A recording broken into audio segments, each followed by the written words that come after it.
Манай глобалс үндсэн хуулийн өөрчлөлттэй холбоотой мэдээлэл оруулах гэж байна.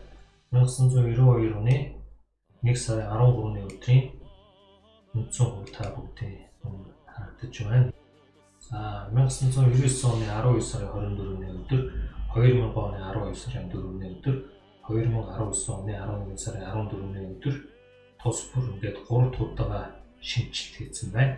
1999 оны 12 сарын 24-ний өдөр ямар өөрчлөлт оруулсан байна харъя. За энэ үед их хурлын дарга компьютерч байсан байна. За 2000 оны 12 сарын 4-ний өдөр ямар өөрчлөлт хийсэн байна харцгаая.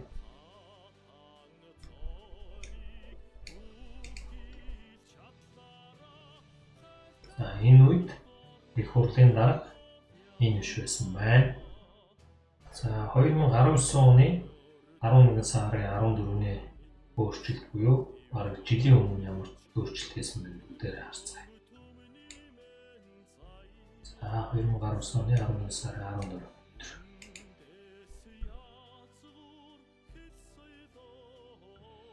Энэ дээр бол маш их өөрчлөлт орсон.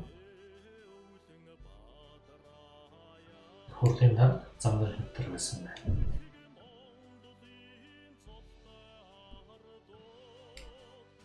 Оны 11 сарын 14. За сүүлийн өдрүүдэд энэ шинжлэгдсэн 6 дугаар зүйлийн 2-ын талаар нэлээд олон маргаан юм болж байгаа. Энэ талаар хүмүүсийн зураг бичлэгийг та бүхэнд хүргье. За одоо газрын талаарх Монгол Улсын үндсэн хуулийн зохицуулалт гэсэн илтгэлийг Монгол Улсын их сургуулийн хууль зүйн сургуулийн профессор, хууль зүйн доктор Ганбаатар, Дашбалбарын Ганбаатар илтгэл тавина. Энэ дэр төрж байна.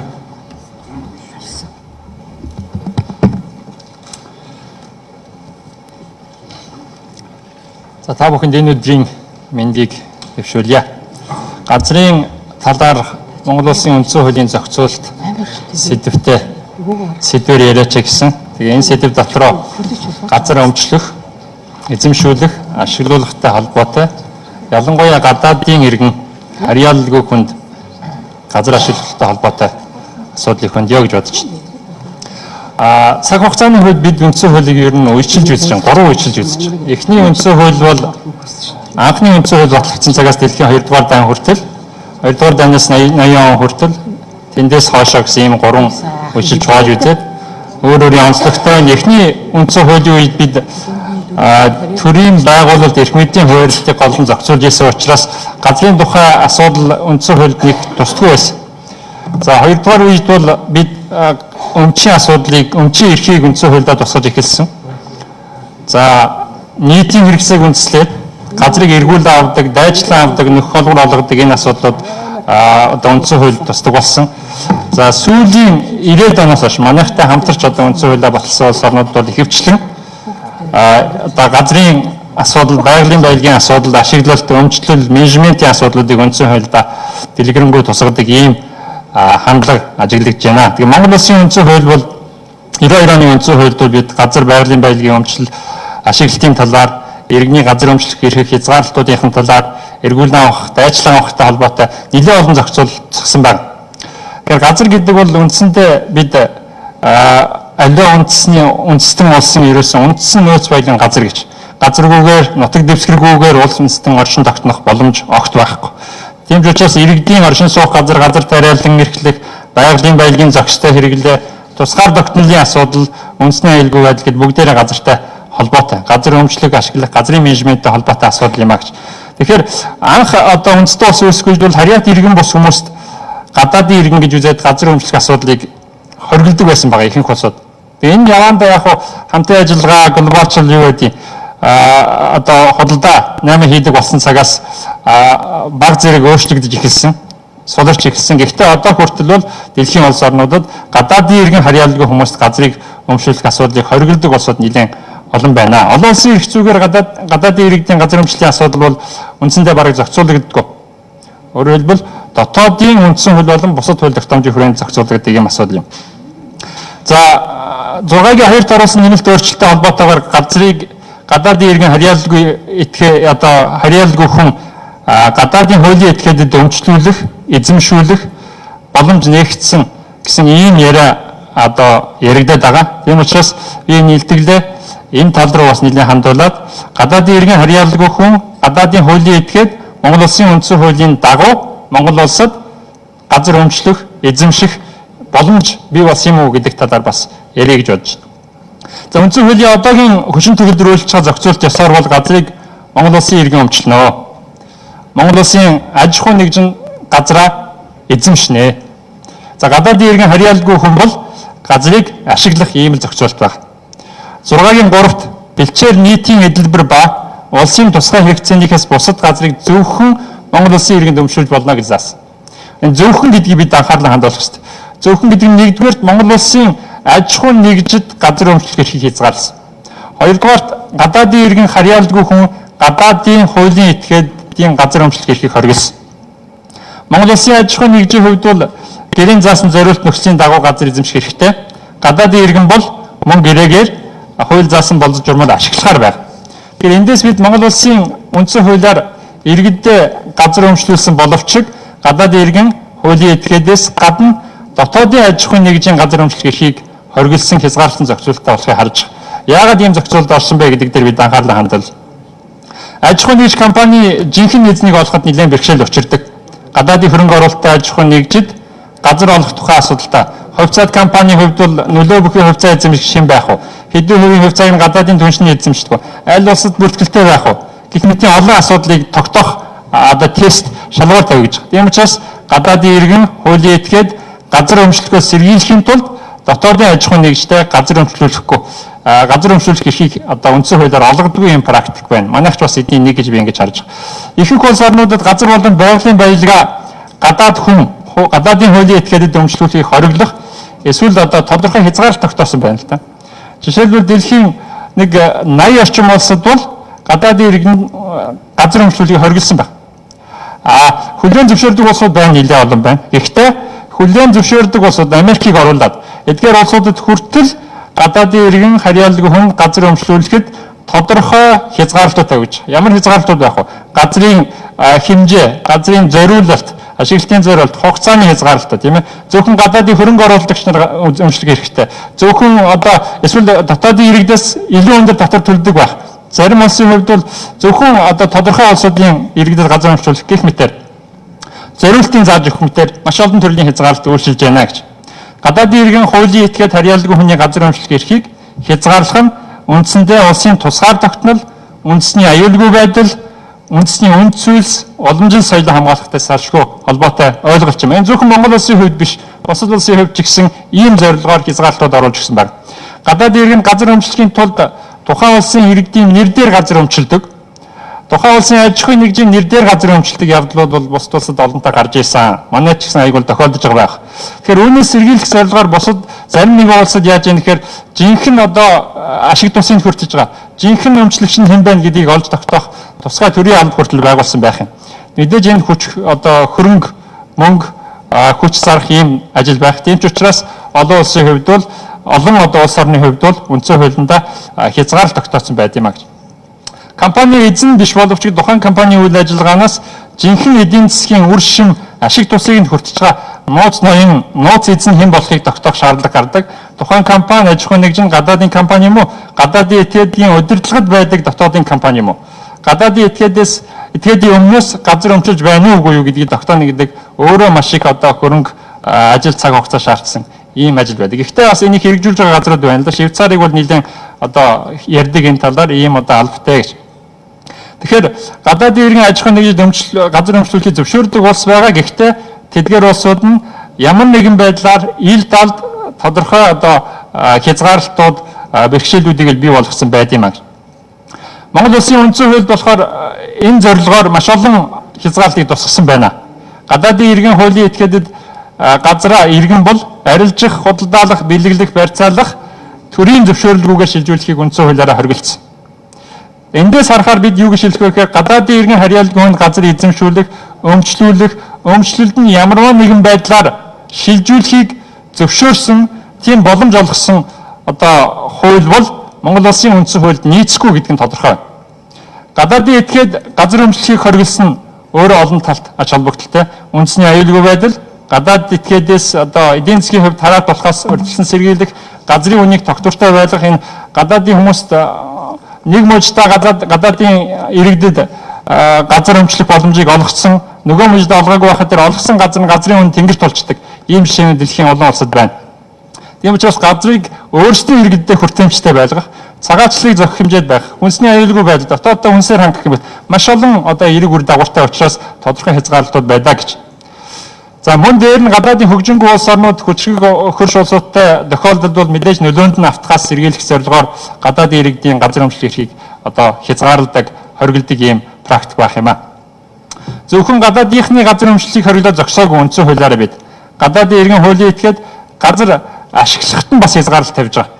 Газрыг ашиглах зориулалт нь, байршилт нь, төрөлд нь, хэмжээнд нь, ашиглагдах хугацаанд дээр нь хязгаарлалт тавьж байгаа. Жишээ нь байнгын оршин суугч байх шаардлага бол зөвхөн манайд биш бос улсуудад бас нэлээд байна. Гэр бүлийн хэрэгцээр зөвхөн гэр бүлийн зориулалтаар ашиглана.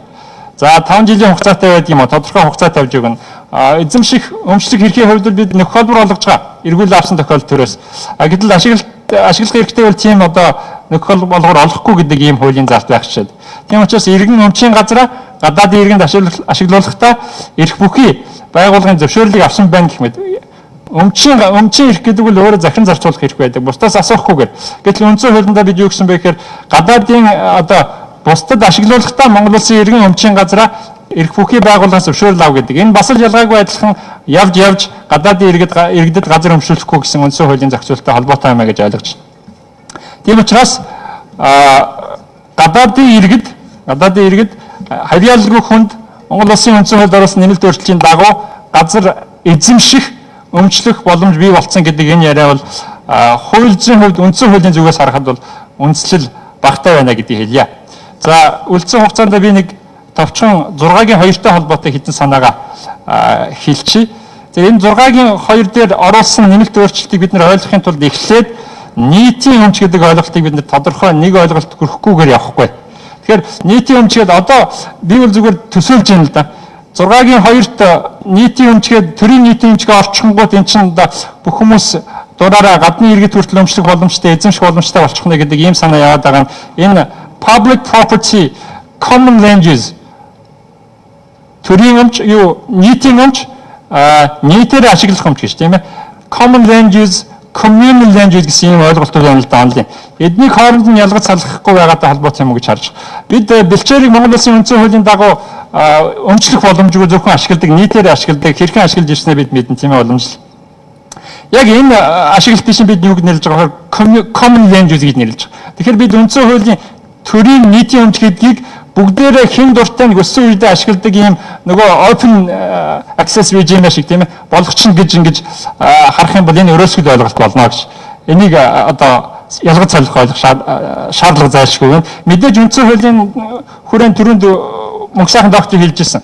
Өмчийг бид нэр хувийн өмч, нийтийн өмч гэж ангилаа. Дээр нь common law, common land use тэгээд open access гэсэн ийм байдлаар ангилж үзэж байгаа. Тэгэхээр нийтийн өмч үндсэн хуулиар байгалийн баялагын ашиглалтыг газрын одоо холбоотой заалтууд нь нийтийн өмч гэж үзнэ үү, ард түмний өмч гэж үзнэ үү, төрийн өмч гэж үзнэ үү? Ялгаагүй нэг зүйл адил шинж байна гэж. Тэр нь юу вэ гэхээр юугаар нь ч нэрлсэн бай, төр нь ард түмний нэрийн өмнөөс байгалийн баялагыг менежментийг хийдэг ийм зохицуулалт байна. Энэ бол аль ч улсад байна, аль нарч нэрлсэн улсад байна. Монгол Улсын үндсэн хуульд ч гэсэн тийм байна. Төр менежментийг хийн штэ. Төр хамгаална гэсэн байгаа штэ. Ард түмний мэдээлэл байна гэсэн байгаа штэ. Тийм учраас төрийн нийтийн өмч гэж өөрчлөснөөр байгалийн баялаг ард түмний мэдлээс гарчих биш, харин ард түмний мэдээлэлд хэвээрээ байгаа 6-гийн 1-ээрээ тийм ээ. Үндсэн хуулийнхаа дагуу төрийн нийтийн өмч гэж төлөвлөжчихээр төрийн өмч биш болчихгүй. Тийм ч учраас бид нэр төрийн гэдэг үгийг бол нийтийн гэдэг байдлаар хэрэг ороод ирэх юм бол энэ өөрөө эзэмш одоо хэний өмчлөл гэдэг нь тодорхойгүй болчихно гэдэг байдлаар ярьж хагаад тэгээд төрийн нийтийн өмч гэдэг асуудал орж ирсэн гэж ингэж ойлгож байгаа. Тэгэхээр төрийн өмч гэдгийг нийтийн гэж оруулснараа илүү тодорхойсон заалт гэж ингэж ойлгож байна. Угаасаа ард түмний мэдээлгээд үндсэн хууль заасныг та бүхэн мэдэж байгаа. 6-гийн 1 дэх заалт бол байгалийн баялаг гагцгүй ард түмний мэдээлэл төрийн хамгаалтанд байна гэж.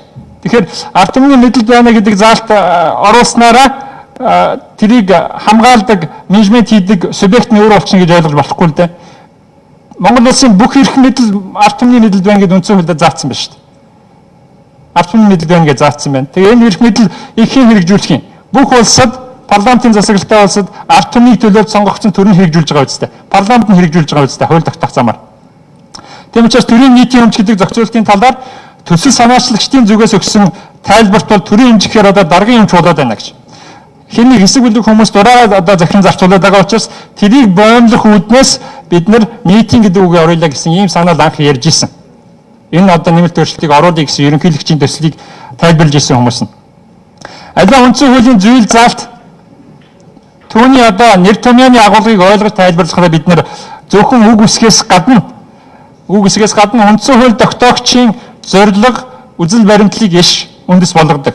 Тийм учраас үндсэн хуулийн нэмэлт өөрчлөлтийн агуулгыг ойлгож, тайлбарлаж, нэгэн одоо ойлголт төрхийн тулд бид тухайн нэр томьёоны хууль зүйн шинжилгээ ухааны утга агуулга, мөн хууль тогтоогчийн зорилго, үзэл баримтлалд тулгуурлан ойлгох ёстой. Эцэст нь хэлэхэд үндсэн хуулийн одоогийн хүчин төгөлдөр үйлчилж байгаа үндсэн хууль түүнд оруулсан нэмэлт өөрчлөлтийн нэгч үгүйсэг гадаадын иргэн, хуулийн этгээдэд газар өмчлүүлэх, эзэмшүүлэхийг зөвшөөрсөн заалт байхгүй. Хэрэв хэн нэгэн хүн ямар нэгэн одоо ердийн хууль ба тийм органик хуулиар тийм боломж олгосон байна гэж үзэж байгаа бол түрүүнд одоо хүмүүсийн хэлсэн шиг үндсэн хууль зөрчсөн хууль байна гэдээ үндсэн хуулийн цэцэд хандах нь зүйтэй гэж ингэж бодож байна. Бид нар альва эрх зүйн комплекс асуудал задлан шинжилгээ хийхдээ олон арга зүй ашиглаж байгаа юм бол үндсэн хуулийн хувьд ялангуяа нөгөө латин хэлний reducere гэдэг үг байна тийм ээ. Өөрөөр хэлбэл комплекс асуудал байх юм бол тэнийг бид нар буцаагаад их сурвалж руу ирж хайдаг задлан шинжилгээ хийдэг. Өөрөөр хэлбэл газар өмчлүүлэх үндсэн хуулийн зохицуулалт нь жишээлбэл тухайлсан хууль батлагдж хэрэгждэг гэж. Үндсэн хууль өөрөө зарим тохиолдолд зүйл заалт байгаа боловч нөгөөт амьдралд хэрэгжих боломжгүй байгаа үе байсан л да. Бид одоо Монгол Улсын иргэн газар өмчлөх тухай хуулийг ярьж байна тийм ээ. 1992 онд батлагдсан иргэд газар өмчлөх эрхтэй болсон хэрнээ 2003 он хүртэл 2002 он хүртэл хуулийн батлаагүй 3 он хүртэл нөгөө хуулийн хүчин төгөлдөр болоогүй. Үүнээс болоод 10 жилийн хугацаанд үндсэн хуулийн зүйл заалт хүчин одоо хэрэгжих боломжгүй юм нөхцөл байдал байсан. Өөрөөр хэлбэл үндсэн хууль амлах хүртэл юугаар амлах вэ гэхээр түүнд нийцүүлэн гаргаж байгаа органик хууль бусад хууль тогтоомжоор амжилж яадаг байна.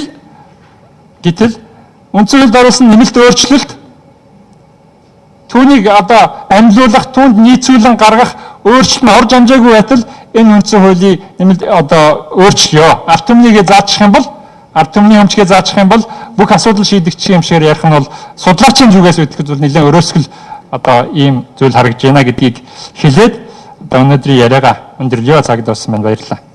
За баярлалаа. Гангбаатар докторт баярлалаа. Монгол Улсын үндсэн хууль дахь газрын тухай асуудлаар та бүхэнд бас тодорхой илтгэл тавилаа.